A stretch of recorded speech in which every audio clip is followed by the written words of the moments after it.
बेटे बहू अपने माँ बाबूजी से ज़बरदस्ती सिग्नेचर करवा लेते हैं और उन्हें घर से निकाल कर फेंक देते हैं, जिस कारण वह दर दर की ठोकरें खाते फिर रहे हैं। सरिता जी और दिनेश जी एक झुग्गी बनाकर रहते हैं। दोनों को अपने बेटे बहू से कोई उम्मीद नहीं थी कि वह उनको लेने आएंगे, उनका ख्याल रखेंगे। सिग्नल पर गाड़ियों की भीड़ थी। तभी अमित की कार की खिड़की पर एक बुढ़िया ने खटखटाया।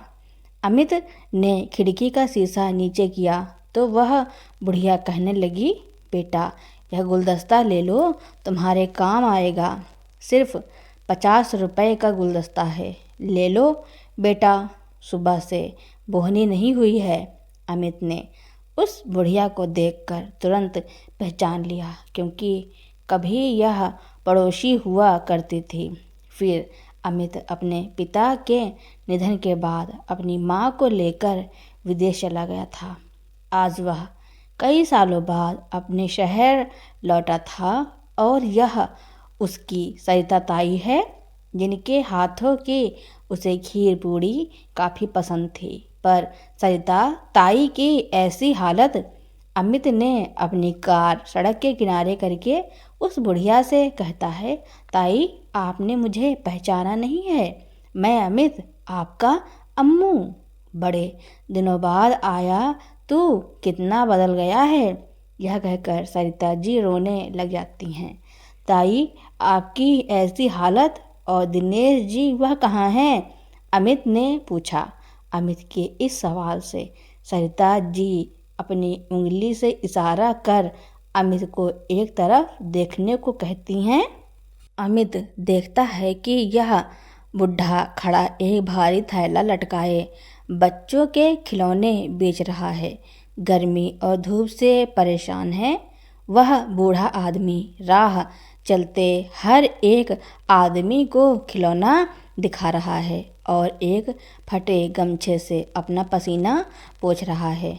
अमित उन दोनों को देखकर सोचने लगा, क्या यह वही लोग हैं जो कभी बड़े खुश मिजाज और नेक दिल इंसान के रूप में पूरे मोहल्ले में चर्चित थे। उनके द्वार से कोई कभी खाली हाथ नहीं लौटा, तो फिर आज इनकी ऐसी दशा क्यों? मोहल्ले में किसी को उनकी कोई खबर नहीं। क्या ताई आप यहीं रुको, मैं ताऊ को लेकर आता हूँ। उसके बाद अमित दिनेश जी और सरिता जी को अपनी कार में बिठाकर अपने घर ले आता है, जहाँ अमित की माँ जानकी जी भी इनकी दशा देखकर हैरान हो जाती हैं। ताऊ ताई जी आप लोग काफ़ी थक गए होंगे, पहले हाथ मुंह धोकर खाना खा लीजिए, फिर आराम कर लीजिएगा, शाम को इत्मीनान से सारी बातें करेंगे। अमित ने कहा, हाँ बेटा, मैं इनके लिए खाना भी लगाती हूँ। जानकी जी ने कहा। खाने को देखकर सरिता जी और दिनेश जी की आंखों से आंसू बहते चले जा रहे थे। यह देखकर अमित कहता है, ताऊ ताई जी खाते समय बात करना, हंसना या रोना नहीं चाहिए, यही सिखाते थे ना अब मुझे। फिर आज आप लोग कैसे? बेटा हमारी दी हुई तुझे अभी भी याद है सीख, पर तेरे साथ और जिसे सिखाया उसने तो हमें ऐसा सदमा दिया कि चाह कर भी उसे हम भूल नहीं पाएंगे। बुढ़ापा एक श्राप है बेटा, और खासकर जिनकी औलाद मेरी औलाद जैसी हों। जानकी जी इस उम्र में आपका बेटा आपके साथ है, इससे बड़ी उपलब्धि इस जन्म में और कोई नहीं हो सकती। दिनेश जी ने कहा, पता नहीं, हमने तो हमेशा आदर्श को अच्छी ही सीख दी थी, पर कुछ तो कमी रही होगी जो आज हमें यह दिन देखना पड़ रहा है। सरिता जी ने कहा, अमित के पापा के गुजरने के बाद आसान नहीं था मेरे लिए कुछ भी, पर उस वक्त आप लोगों ने जो मुझे हौसला दिया था, शायद उसकी वजह से ही मैं दोबारा खड़ी होने की हिम्मत आई। पर उसके बाद हम यहाँ से चले गए और यहाँ से सारा संपर्क ही टूट गया। मैंने वहाँ से कई बार आदर्श को फ़ोन भी किया, पर उसने कभी आप लोगों की जिक्र नहीं किया और फिर धीरे धीरे उसने फ़ोन उठाना ही बंद कर दिया और हमारे तार यहाँ से टूटते चले गए। पर यह सब क्या और कैसे हुआ? जानकी जी ने कहा। क्या कहें जानकी बहन, अक्सर अखबार में खबर में देखा और पढ़ा था कि बुजुर्ग माता पिता को बच्चों ने वृद्ध आश्रम छोड़ दिया या सड़क पर छोड़ दिया। पर अपनी परवरिश पर भरोसा था कि हमारा आदर्श ऐसा नहीं कर सकता, पर शायद किस्मत को कुछ और ही मंजूर था। सरिता जी ने कहा। सरिता बहन, ऐसा भी क्या हो गया जो आदर्श ने आप लोगों के साथ ऐसा किया? पहले तो वह जान छिड़कता था आप लोगों पर। अरे, आप जब अमित को अपने हाथों से खीर पूरी खिलाती थी, कितना चिढ़ता था वह। फिर अभी ऐसा बतलाओ, जानकी जी ने कहा। दरअसल तब तो उसका परिवार हम ही थे बस, और अब उसकी पत्नी और उसके घर वाले ही उसका परिवार हैं। वह लड़की पता नहीं किस खानदान से है। एक रोज़ आदर्श हमारे दरवाजे पर पूजा के साथ शादी करके अचानक खड़ा हो गया। हमें तो पूजा पहली नज़र में ही नहीं जची, पर बेटे की खुशी के आगे हमने चुप रहने में ही भलाई समझी। पर हमारी चुप्पी हमारे दुखों की शुरुआत थी। आदर्श के काम पर जाते ही पूजा से मिलने न जाने कितने ही लोग घर पर आते थे। जब हम पूजा से कुछ कहते तो वह हमें मरवाने की धमकी देती। हमें इतना तो समझ आ गया था कि पूजा भले खानदान की नहीं है, पर आदर्श को इस बात का यकीन हम ना दिला सके। सरिता जी ने कहा। फिर दिनेश जी ने कहा। आदर्श को यकीन दिलाने के लिए हमने उससे कई बार छुपकर बात करनी भी चाहिए, पर हम हर बार नाकाम रहे। एक दिन पूजा घर पर नहीं थी और आदर्श अचानक घर पर आ गया, तो हमने सोचा यही अच्छा मौका है आदर्श को पूजा के बारे में बताने का। पर हम तो हैरान ही हो गए जब हमने आदर्श की प्रतिक्रिया देखी। पूजा के बारे में सारी बातें सुनकर भी वह कहता है, पापा एक शहरी पढ़ी लिखी लड़की है, उसके लड़कियों से ज़्यादा लड़के दोस्त हैं तो आते होंगे। वही दोस्त, इसमें मेरे कान में जहर घोलने की ज़रूरत नहीं है। मैं जानता हूँ आप लोगों को पूजा पहले से ही पसंद नहीं, तो यह सब कहानी रचे जा रहे हैं ताकि उसके और मेरे बीच में दूरियां आ जाएं। हमें तभी समझ आ गया कि अब हमारा बेटा किसी और ही रास्ते पर चला गया है और हमने आँखों पर पट्टी और मुंह में दही जमाने का इरादा बना लिया। यह सब तो कुछ भी नहीं, ऐसी घटनाएं घटी हैं हमारे साथ जिसे बता पाना बड़ा मुश्किल है। सरिता ताई ने जैसे ही यह कहना शुरू किया, दिनेश ताऊ ने उन्हें चुप हो जाने का इशारा किया, जो अमित भी देख लेता है। क्या हुआ ताऊ?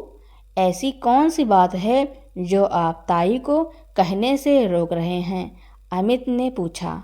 छोड़ो बेटा, क्यों हमारी कहानी सुनकर दुखी होना चाहते हो? हमारे साथ जो होना था हो चुका। अब हमारी बाकी की ज़िंदगी उस झुग्गी में ही बीतने वाली है। भगवान का शुक्र है जो हमारे गुजारे के लिए कम से कम कुछ तो मिल गया। अब हमें आदर्श और पूजा से कोई मतलब नहीं। दिनेश जी ने कहा। आप लोग अपने अम्मू को बड़े हल्के में ले रहे हैं। आप लोग हमसे कुछ मत छुपाएं, वादा करती हूँ आपकी समस्या का हल जरूर निकलेगा। जानकी जी ने कहा, माँ, पहले ही वादा करके मेरा सरप्राइज खराब कर दिया ना आपने। अमित ने कहा, अम्मू बेटा, यह कैसी पहेलियों में बात कर रहे हो, जरा हमें भी तो बताओ। सरिता जी ने कहा कि अगर आप चाहती हैं कि मैं अपनी पहेली आपको बताऊं तो आपको भी मेरी पूरी कहानी मुझे बतानी पड़ेगी। एक वादा मेरी माँ ने किया और दूसरा मैं आपसे कर रहा हूँ। आप लोग जल्दी अपने घर में वापस होंगे। अमित ने कहा, बेटा, हम अपनी आप बीती इसलिए बताना नहीं चाह रहा क्योंकि हमें कहते हुए शर्म आती है। हमें धूप में खड़े होकर खिलौने या गुलदस्ते बेचना मंजूर है या फिर झुग्गी में भी रहने में कोई दिक्कत नहीं, पर जो जो घटनाएं उस घर में हमारे साथ घटी, मेरे बेटे बहू ने जो हमारे साथ किया, वह शायद ही कोई माता पिता देखना चाहेगा। दिनेश जी ने कहा, जानते हो बेटा, एक शाम मैं पाठ कर रही थी और तुम्हारे ताऊ मेरे बगल में ही बैठे सुन रहे थे कि तभी हमारा ध्यान एक शोर से भंग हुआ। देखा तो पूजा किसी 4 आदमी के साथ हंसते हंसते घर के अंदर आ रही थी। कपड़े तो उसने ऐसे पहन रखे थे कि शायद ही कोई भली लड़की पहनती हो। उसकी आवारगी मोहल्ले में सभी देख रहे थे। ऊपर से शराब के नशे में धुत हमें तो अपनी आंखों पर यकीन ही नहीं आ रहा था। फिर तुम्हारे ताऊ से बर्दाश्त ना हुआ। उन्होंने उन आदमियों को दरवाजे पर ही रोक दिया और पूजा से बोले, बहू, यह सब क्या है? तुम एक शरीफ खानदान की बहू हो, तुम्हें यह सब शोभा नहीं देता। इस पर पूजा ने एक चाटा तुम्हारे ताऊ के ऊपर जड़ दिया, जिससे मैं भाग गई उन्हें संभालने। तभी पूजा कहती है, बड़ी बुढ़े, अपनी औकात में रह। जब तेरे बेटे को इन सब से कोई दिक्कत नहीं तो तू फिर कौन होता है बोलने वाला? फिर मैंने कहा, भले ही मेरे बेटे को कोई दिक्कत ना हो, पर हमें है। हमारे रहते यह सब यहाँ नहीं चलेगा। अच्छा, तो ऐसी बात है। यह कहकर पूजा ने अपने गुंडों से कहा, सुना तुम लोगों ने? यह कहते हैं घर में रह सकते हैं, तो इस पर तुम लोग कुछ नहीं करोगे? जरा इन्हें अपनी पहचान तो दे दो। पूजा के इस बात पर उस गुंडे ने अपनी जेब से हथियार निकालकर हमारे आगे तान दिया। हथियारों को देखकर हमारे तो होश ही उड़ गए। हमारे तो होठ बिल्कुल ही सिल गए और हम समझ गए कि अब हम एक बड़ी मुसीबत में हैं। आदर्श तो जैसे अनजान था हमसे, वह घर में आता जाता, पूजा से हंसता बोलता, पर हमसे तो ऐसे पेश आता जैसे हम कोई नौकर हों उस घर के। खैर, हम बुरी परिस्थितियों से समझौता करने की कोशिश करने लगे। अब हम उस घर में एक नौकर मात्र थे। जब भी कोई आता, पूजा जो कह देती और हमें करना पड़ता। एक रोज पूजा के घर वाले आए। यही कोई दोपहर के 2 बज रहे होंगे। उससे थोड़ी देर पहले ही मैं खाना बनाकर सबको खिलाकर सारा काम समेटकर लेटी थी। तभी पूजा हमारे कमरे में आई और तेरे ताऊ से कहा, बाजार से पनीर ले आना और तब तक मैं उनके लिए खाना बनाने की तैयारी करूं। बाहर धूप इतनी तेज। मैंने कहा, बहू, अभी अभी तो सारा काम खत्म किया है। जब तुम्हें पता ही न था तुम्हारे घर वाले आ रहे हैं तो मुझसे पहले ही कह देती, मैं थोड़ा ज़्यादा खाना बना देती। अभी बाहर इतनी धूप है, यह कैसे बाहर जाएंगे? जरा इनकी उम्र तो देखो। आज सुबह भी धूप में घूम घूम कर सब्जियां ले आए, तो उन्हीं में से कुछ बना देती हूँ। कल पनीर बना दूंगी। इस पर पूजा ने मुझे एक चाटा लगा दिया और कहा, बुढ़िया, तुम लोग इस घर के नौकर हो और नौकरों की जुबान नहीं होती। तुम्हें जब जो कहेंगे वह करना पड़ेगा। यह दोपहर आराम से तुम लोगों के लिए नहीं है, समझी? चलो, अब जो कहा है वह करो, वरना जो मेरा दिमाग खराब हुआ ना तो बहुत बुरा होगा। पूजा की हरकत पर हम पहले ही देख चुके थे, इसलिए तुम्हारे ताऊ ने कहा, ठीक है, मैं पनीर ले आता हूँ, तुम जाकर खाना बनाने की तैयारी करो।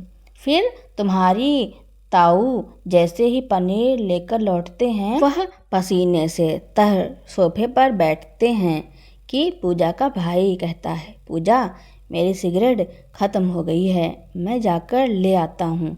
इस पर पूजा ने कहा, तू रुक, इतनी धूप में तुझे बाहर जाने की क्या ज़रूरत? यह बुढ़ा है ना। ए बुढ़े, सुन क्या कर रहा है?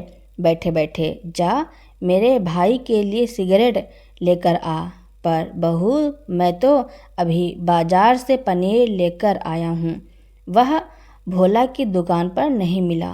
पनीर मुझे बाजार जाना पड़ा, मैं थक गया हूँ। दिनेश जी ने कहा, थक गया है? बुढ़ा खाता तो इतना है, पर काम के समय तेरे हाथ पैर नहीं चलते। चल जा, वरना याद है ना? पूजा ने कहा। बेचारे दिनेश जी थोड़ा सुस्ता भी नहीं पाए थे, उन्हें वापस हाँफते हुए उठकर जाना पड़ा। यह देखकर सरिता जी भी बड़ी दुखी मन से रसोई में चली गईं। थोड़ी देर बाद रसोई में पूजा की माँ आई और उनसे जाकर सरिता जी ने पूछा, कोफ्ते तो बना रही हैं ना? समधन जी, मुझे बहुत पसंद है। हाँ, उसी के पकौड़े तल रही हूँ, सरिता जी ने कहा। अच्छा, जरा चखाना, कैसे पकौड़े हैं? पूजा की माँ ने कहा। तो इस पर सरिता जी ने एक प्लेट में पकौड़े रखकर पूजा की माँ की ओर दे दिया। पूजा की माँ ने जरा सा चखा और कहा, मज़ा नहीं आ रहा। फिर उसने वह किया कि कोई भी सुन या देखकर चौंक जाएगा। उसने उस गर्म पकोड़े को सरिता जी की हथेली में रख कर मसल दिया, जिसकी गर्माहट से सरिता जी का हाथ जलने लगा और वह चीखने लगी। तो फिर पूजा की माँ ने कहा, हाँ, अब आएगा मज़ा, और उसे उस पकोड़े को खिला दिया। सरिता जी हैरान होकर उन्हें देखने लगी और सोचने लगीं, यह सभी लोग एक जैसे ही हैं, जैसे बेटी वैसे उसका परिवार। पता नहीं मेरा आदर्श इनके चंगुल में कैसे फंस गया। पूजा के परिवार का अचानक से वहाँ एक खास मकसद से आना था। एक दिन दिनेश जी और सरिता जी बात कर रहे थे कि हमारे परिवार में कैसे लोगों का प्रवेश हो गया है। मुझे तो इससे हमेशा डर लगता है। हमें इनसे छुटकारा पाना होगा, चाहे आदर्श को भी यहाँ से भेजना पड़े, वरना न जाने यह सब क्या कर दें। सरिता जी ने कहा, हाँ, मैं भी यही सोच रही हूँ, और इसलिए कल आदर्श से कहूँगी कि अपना यह सामान लेकर चला जाए मेरे घर से। अब तुझसे हमारा कोई रिश्ता नहीं। पहले बेटे का मोह करता रहता था, पर उसके मोह में हम घुट घुट कर या गुलामी नहीं करेंगे, दिनेश जी ने कहा। तभी उनके कमरे में पूजा, उसका परिवार और आदर्श अंदर आ जाता है। क्या हमें निकालोगे घर से? तो तुम दोनों यहाँ से इस कागज़ पर अपने दस्तखत करो, यहाँ से निकल जाओ, आदर्श ने कहा। और ज़्यादा नखरे किया तो याद है ना, हमारे आदमी बाहर खड़े हैं, पूजा ने कहा, जान है तो जहान है। उनके डर से हमने दस्तखत कर दिया और उन्होंने हमें निकाल दिया। अपने ही मोहल्ले में सभी ने यह देखा, पर गुंडों के डर से किसी ने हमारी मदद नहीं की। हम दोनों कुछ दिन तो भटकते रहे और फिर एक दिन भले आदमी ने हम पर तरस खाकर हमें रहने के लिए एक झोपड़ी और यह गुलदस्ते और खिलौने बेचने का काम दे दिया, पर वह भी हमारी मेहनत का हमें आधा भी नहीं देता। हम तो बस किसी तरह जी रहे थे। अम्मू बेटा, सरिता जी ने कहा, आप दोनों को जितना सहना था सह चुके। अब मैं आप लोगों का घर, इज्जत और सुकून सब वापस दिलाऊंगा। अब आप लोग और नहीं रहेंगे। अमित ने कहा, पर यह सब कैसे होगा बेटा? सरिता ने कहा, आप लोगों का अम्मू अब जिले का जाना माना क्रिमिनल लॉयर है। ऐसे केसेस तो न जाने मैंने कितने लड़े हैं, पर आज मेरा यह पेशा है कि मैं किसी खास का काम करूँगा। मैंने कहा था न ताई, आप लोग अपनी कहानी बताइए, बाद में मैं अपने बारे में बताऊँगा। अमित ने कहा, अम्मू बेटा, हम तो यह जान गए कि तुम एक बड़े वकील बन गए हो, पर हम यह नहीं समझ पा रहे कि तुम हमें इंसाफ कैसे दिलाओगे। ना तो हमारे नाम पर वह घर है और ना ही उन लोगों के अत्याचार का कोई सबूत। फिर तुम उनके गुनाह साबित कैसे करोगे? आप वह सारी चिंता मुझ पर छोड़ दीजिए और अब से आप लोग यहीं रहेंगे और फिर यहीं से सीधा अपने घर जाएंगे। अमित ने कहा, एक अपना बेटा है जिसने हमारे साथ क्या नहीं किया, और एक यह है जिसने खून का कोई संबंध नहीं, पर फिर भी हमारे लिए इतना कर रहा है। एक ही साथ दोनों बच्चे बड़े हुए, पर दोनों में कितना फ़र्क है, दिनेश जी ने कहा। उसके बाद अमित अपने काम में लग गया। अमित ने पूरे जोरों शोरों से आदर्श और पूजा की छानबीन शुरू कर दी और एक दिन वह जाकर सरिता और दिनेश जी से कहता है, ताई जी मुझे माफ़ कर दीजिए, मैं आप लोगों की मदद नहीं कर सकता और आप लोग जहाँ रह रहे थे वहीं वापस चले जाइए। पर बेटा, यह अचानक से क्या हो गया? दिनेश जी ने कहा, कुछ नहीं ताऊ जी, आप लोग अपना सामान लीजिए और निकल जाइए यहाँ से। अमित ने कहा। दोनों पति पत्नी रोते रोते अमित के घर से बाहर निकल ही रहे थे और उनकी बेबसी उनके चेहरे पर साफ झलक रही थी। जब दोनों बाहर निकल रहे थे तब उन्होंने देखा कि पुलिस आदर्श के घर के बाहर खड़ी है और वह आदर्श और पूजा को गिरफ्तार कर ले जा रही है। दिनेश जी और सरिता जी को अपने सामने खड़ा देखकर आदर्श कहता है, यह मेरा घर नहीं है, इनका है। यह सारा सामान भी इनका है। आप लोग इन्हें पकड़ो। माँ पापा, आप लोग कहो ना यह घर आपका है। मैंने धोखे से ले लिया था आप लोगों से। दोनों अवाक से यह सारा दृश्य देख रहे थे, पर शायद समझ सके इतना भी नहीं था। इससे पहले दिनेश जी और सरिता जी कुछ कह पाते, पीछे से अमित जाकर कहता है, बेशक यह घर इन्हीं का है और जैसे जैसे उनके साथ धोखे से उसने हड़प लिया था और तभी से ही काला धंधा भी उन्होंने शुरू कर दिया था। ताऊ ताई को आदर्श को जुए में काफ़ी नुकसान हो गया था। इसकी भरपाई करने के लिए उसने यह गलत रास्ता चुना। यह हथियारों की तस्करी करता है और इसकी पत्नी इसके बॉस की ही बेटी है। मैंने इसकी पूरी जानकारी निकाली और इसके धंधे का पता लगाकर हर एक सबूत पेश किया है।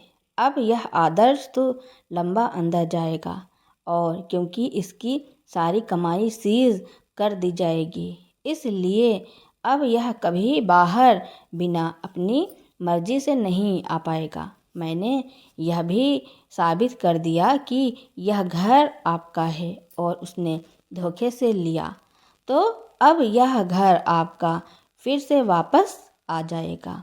बस इस दस्तखत के बाद आप लोग पहले जैसे ही यहाँ रहेंगे। इसलिए मैंने आप लोगों से कहा जहाँ पहले रहते थे वहीं वापस चले जाइए। अम्मू बेटा, आज मुझे सच में लग रहा है भगवान है।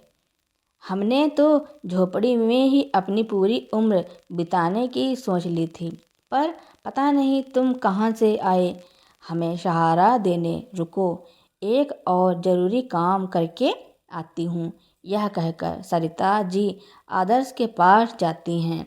उसे कई चांटे लगाकर कहती हैं, वैसे मैं नहीं चाहती कि तू भी कभी रिहा हो, पर जो कभी रिहा हो गया तो हमारे पास मत आना, वरना जिन हथियारों की तस्करी करता है उन्हीं हथियारों को तुझ पर ही चला दूंगी। उसके बाद पुलिस उन्हें लेकर चली जाती है। अब दोनों पति पत्नी जेल में अपने किए की सज़ा भुगत रहे हैं। उनकी आधी से ज़्यादा जिंदगी जेल में बीत जाती है।